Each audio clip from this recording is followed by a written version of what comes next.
Here are 28 YouTube Shorts hacks that feel illegal to know. Hack number 1. One of the best ways to get more views on your shorts is to increase the amount of watch time each of your shorts gets. And a sneaky way to do that is to try and loop your shorts. In other words, try to record the end of your short and the beginning of your short in a way that they transition seamlessly. So instead of swiping down after watching your short, your viewer might accidentally watch another half of your short, which can result in audience retention graphs that are actually over 100%. And that's really, really good. For example, do not touch a katana until you watch this video. Unless, of course, you want to lose all of your fingers. Multiple thumbs, and keep your thumb on the suba. And it would be smart to tell your friends, do not touch a katana until you watch this video. Hack number 3. You might notice a lot of the big shorts out there all have captions or subtitles baked in. And the reason they do this is it tends to increase watch time, which, as we talked about, is a very, very good thing. The problem is adding captions takes time, and that's where this legendary little app comes into play. Not only is this a super powerful editor that will actually let you edit your shorts on your phone, but it's got a super neat and very accurate feature that will allow you to add these subtitles automatically. The next tip, if you have a short that you're sure is extremely good quality and that you think should be getting a lot more views than it is, something you can do to re-Kickstarter is actually delete it and then repost it a few weeks or months later. Often YouTube will then retest the video and, assuming you were just unlucky the first time round, on the second upload you might go viral. Next tip, try and leverage successful formats. For example, check out this channel. Look at the titles of all of these different shorts. 3 useful Torbjorn texts, 3 useful Cassidy texts, 3 useful Reinhardt texts, 3 useful Soldier texts. See the pattern? And when you've found something that works, this is so much easier than trying to brainstorm and come up with new, fresh shorts every single time you create one. This next one is super ninja. So we all know that on platforms like TikTok, having trending music in your video can actually help you get more views. But did you know the same can apply on YouTube? And let me show you how. Basically, on your YouTube homepage, you can just click on the little compass icon and go to trending. In trending, you want to then click on music, and you'll see all of the latest trending music. And music videos tend to get more views than any other type of video on the platform. Now, why should you as a shorts creator care about this? Well, if you click into a music video, say this one, and you click on more to the description, if you scroll down, you can actually see that in the descriptions of music videos, you can often see shorts that are remixing that video. In other words, if you use this music as background music in your short, there's a chance you'll show up in the description of that official music video, and that can lead to a crap ton of views, especially if you're early. All you have to do is navigate to the music video on your phone, then click on this remix button, and then you want to click on use sound here. Follow the prompts. That music will be in your background, and again, if you're early enough, you'll show up in the description of the official music video and get a crap ton of views. The next tip, if you have a highly successful short, use the sequel strategy. You can literally reuse the exact same title and create a new short that is different from the original one, but that would be accurately represented by that title. Now, you got to be careful repeating this too frequently because your audience might get bored or YouTube might see you as spamming, but as you can see with this channel, for example, it can work really well. This next one's really interesting. So when me and my students did a bunch of testing across a bunch of different shorts, we found that shorts that make people angry actually perform better than those that don't, which makes sense because, as we know, evoking emotion from your viewers generally helps your video to perform, and anger is a pretty strong form of emotion. However, going out there and just blatantly doing things that make people hate you might get you a bunch of views, at least based on our testing, but it's probably not a good thing to do. However, what you can do is, if you have unpopular opinions that you think a lot of people might disagree with, but that you truly believe in, and that other people, if you share your perspective, might genuinely respect, those types of videos for some reason in our testing do really well. Next tip, respond to every single comment you get. There are 2 reasons for this. One, when you add a response, that actually adds an additional comment to that short. AKA, if you get 10 comments and you respond to all 10 of them, all of a sudden your short now has 20 comments, which is more engagement, which is a good thing. And secondly, if you respond to a comment, sometimes that commenter will come back to that video and respond to your response, which is even more comments and engagement. Next tip, for a short to do really well, we've found that the topic that short is going to be created around needs to be trending. An easy way to get a rough idea of what's trending is to type in Google Trends and go to this website, then enter a search term broadly related to your niche, let's say gaming. Change this drop down from your country to worldwide, change from the past 12 months to the past 7 days, and then change web search to YouTube search. And then if you scroll down here in related queries and related topics, you'll see different breakout topics that are currently trending within this particular sphere. And if you find something related to your niche that you think you could create a short about, go for it. Next tip, don't spoil your shorts in your title. Unless your short is about something so outrageous that even if people knew what it was, they would have to kind of see it to believe it, try not to spoil your short in your title, because then there's no reason for your viewers to actually watch your short. Instead, you could change this title to something more like this,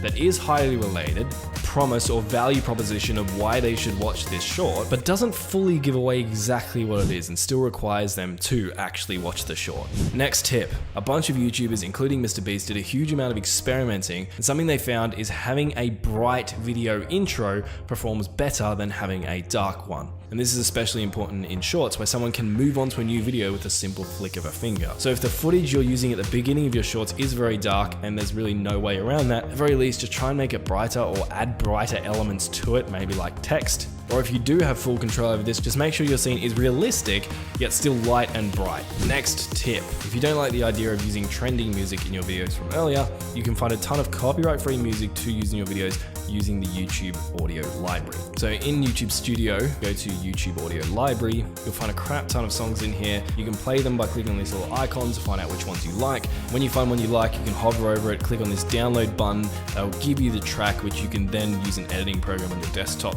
and add that music to your short, or you can send it to your mobile device and use an editing app like CapCut to add it to your short there. Next hack, so you can actually optimize your shorts far more than you might expect based on the short upload process on mobile. So once you create a short, you can actually go to your YouTube channel on desktop, find your short in the list of videos, then if you hover over it and click on this pencil icon, it'll take you to the short and you can actually edit a bunch of things here. Firstly, you can add a description, and this is important because the algorithm actually looks at your description to help get an idea of what your short might be about. If you scroll down here to more advanced settings, and for some of you there might be a button here that you have to click to access the advanced settings, but if you scroll down here, there are a bunch of other things you can do as well. For example, you can add your short to a playlist, you can add tags to your short. For your long form videos, adding tags doesn't really do much, but I don't think there's been much testing on shorts as to whether or not it does much. So I mean, given it's here, I'd recommend you add your tags in. There's no harm that could come of it. And if you scroll down here further to category, you can actually click on this drop down here and select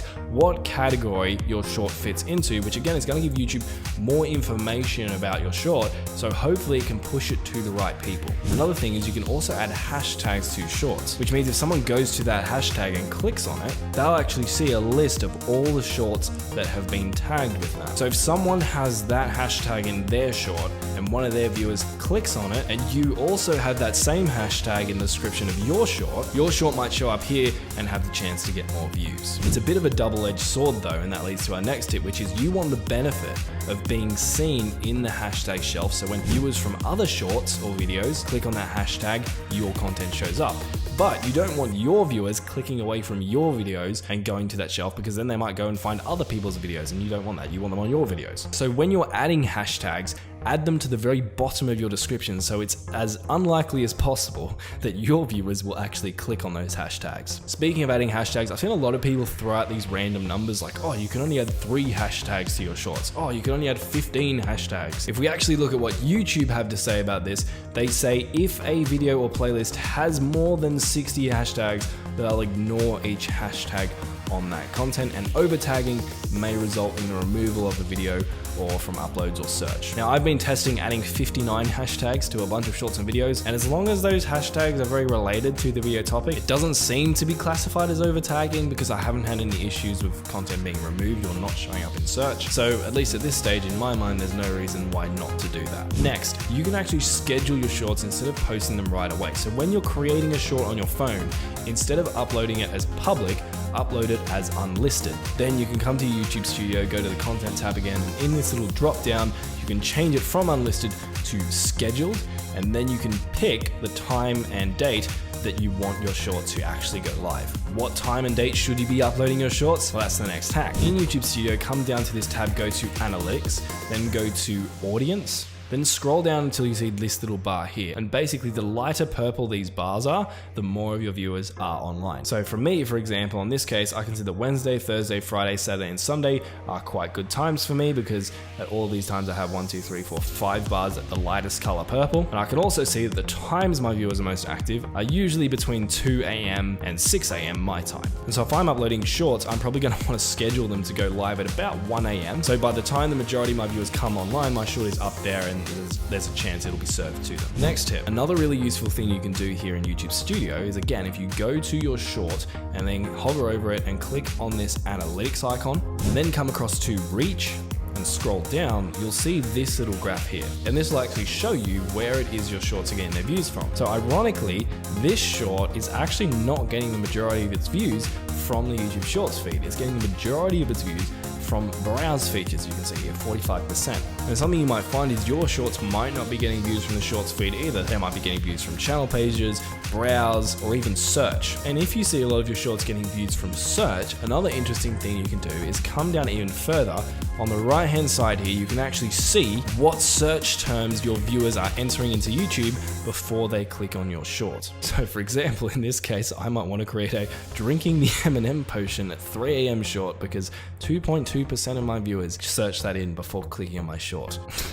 I don't know. But if you are getting the majority of your views from your shorts, from YouTube search, and you find any interesting search terms in here, you might want to create individual shorts for those search terms. Now in the case of this particular short I'm viewing, you can see that it got 45% of its views from browse, meaning that people actually had to click on this short before they viewed it, unlike a YouTube short showing up in the shorts shelf where they just scroll straight directly to it. And so it can be beneficial to add a custom thumbnail to your short to maximize your click-through rate as much as possible. And the way you can do that is, again, by going to your studio, clicking on the pencil icon and scroll down here. And normally in this section here, you'll see a little option that will allow you to click on and upload a thumbnail to your short. Unfortunately, I can't do this for this particular short because I've already uploaded a thumbnail apparently, but you guys probably won't have that issue. The next shorts hack requires us to go back to the analytics of an individual short. You're going to stay on overview, scroll all the way down to the bottom, and here you'll see a graph that represents how long your viewers are watching for and when they click off. Come in here, figure out at what points in the video your viewers are clicking off the short, try to work out why it is that point triggered them to click off the short, and then just don't do that thing for future shorts. And the way you see where viewers are clicking off your short by using this graph is to look for dips and declines in the graph. For example, if I had a graph that looked like this, I'd probably want to figure out what happened at this point and not do that again, because as you can see, it caused me to lose a bunch of viewers. The next tip though is you might not want to do all of this stuff we just talked about from your desktop. Maybe you create, edit, and upload everything directly on your phone. And the cool thing is now you can actually access a lot of these more advanced features I just talked about on your phone. All you have to do is click over here and go to your library, assuming you're signed in, then click on your videos. That'll take you to your videos. And then to get a lot of the options we've just been over, you can click on these three dots and you can click on edit. You can see that lets us open up our description, add things to playlists, add tags, and a bunch of that good stuff. The next tip, because shorts are so easy to upload, there are a crap ton of people creating them. And because there are a crap ton of people creating them, standing out and being unique is an even bigger factor if you want your shorts to go viral. And so having some sort of X factor, something specific that people can recognize and remember you by, can be of great importance. Next tip, you should research other short form content platforms to get ideas for what styles and formats are working. Scroll through TikTok, scroll through Instagram Reels, figure out what kinds of videos, what styles of titles, what types of intros are working for those guys, and then you can often take those principles, apply them to your own shorts with your own kind of spin, and that often does way better than trying to guess at what your audience might want next. Next hack. Earlier we talked about how important retaining your viewers and maximizing your watch time is if you want your short to be promoted by YouTube. And one of the most simple things you can do to improve your retention is to make your short more stimulating by adding more pattern interrupts. In other words, changing up the scene or introducing new elements or cutting to a new piece of footage frequently. Now, many of the best shorts on the platforms introduce some sort of pattern interrupt every 2 to 3 seconds, assuming of course you haven't just got one piece of footage that is incredibly engaging on its own. But as a rough rule of thumb, if nothing new has kind of happened visually in your short for at least 7 seconds, that's a problem. Next hack. So a lot of you guys want to repurpose your existing videos into YouTube Shorts. The problem with this is that having an engaging intro and hook is incredibly important for a short. And if you're just taking a segment out of the middle of your video and repurposing it as a short, chances are the intro to that segment doesn't really grab people like a hook should. So a sneaky way to get around that is to just record a very short hook, kind of summarizing your short and kind of grabbing viewers, and then just add it onto the beginning of your repurposed clip. If you're really lazy, I've even seen creators use an AI voice to intro the beginning of their repurposed clip. For example, my first wall bang lineup on the new Valorant map. Lastly, likely some of you guys are creating YouTube Shorts content not because you want to become Shorts creators, but because you want to promote your long form content.